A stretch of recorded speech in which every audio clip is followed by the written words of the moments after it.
레위기 전체 줄거리. 레위기는 이스라엘 백성이 하나님과의 관계를 유지하고 성결하게 살아가기 위한 법과 규례를 제정한 책입니다.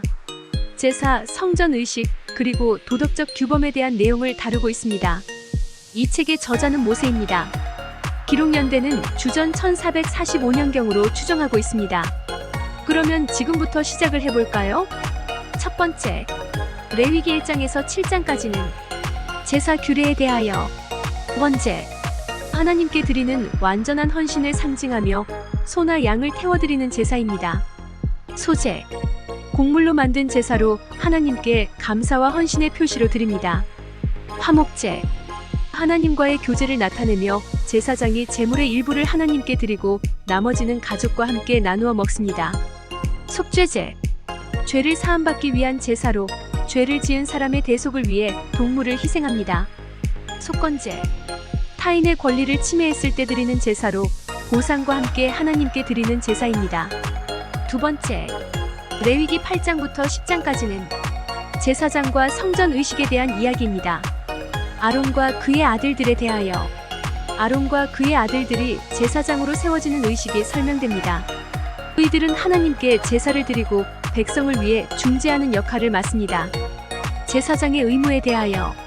제사장들은 성전에서의 의식과 제사를 수행하며 성결하게 살아야 합니다. 나답과 아비후에 대하여.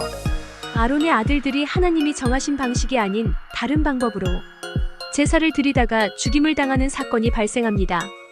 이는 하나님께서 제사와 의식의 중요성을 강조하는 사건입니다.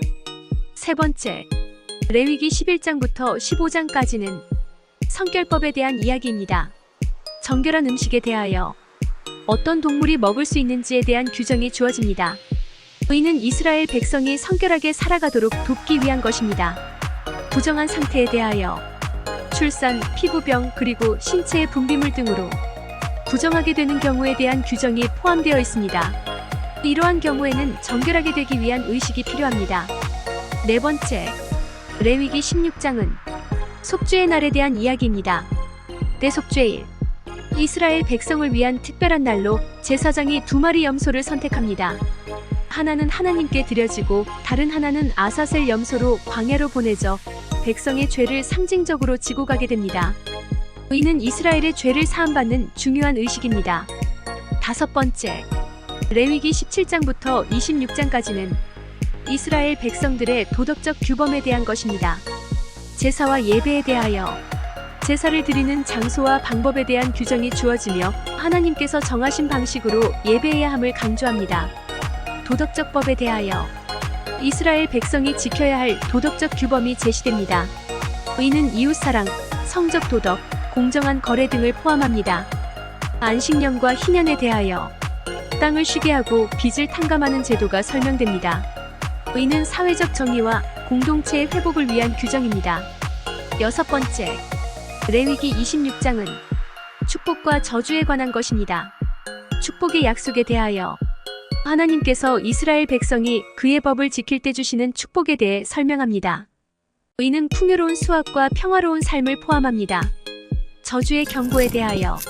하나님의 법을 어길 경우 받을 저주에 대한 경고가 주어집니다. 이는 전쟁, 기근, 질병 등으로 나타날 수 있습니다. 일곱 번째, 레위기 27장은 서원과 헌물에 관한 이야기입니다. 개인이 하나님께 서원한 것과 헌물에 대한 규정이 주어집니다. 이는 하나님께 드리는 헌신의 표현으로 특정한 가치가 정해져 있습니다. 레위기는 이스라엘 백성이 하나님과의 관계를 유지하고 성결하게 살아가기 위한 법과 규례를 통해 그들의 정체성을 확립하는 데 중요한 역할을 합니다. 이 책은 제사와 의식, 도덕적 규범을 통해 하나님과의 올바른 관계를 강조하며 이스라엘의 공동체 생활에 필수적인 지침을 제공합니다. 수고하셨습니다.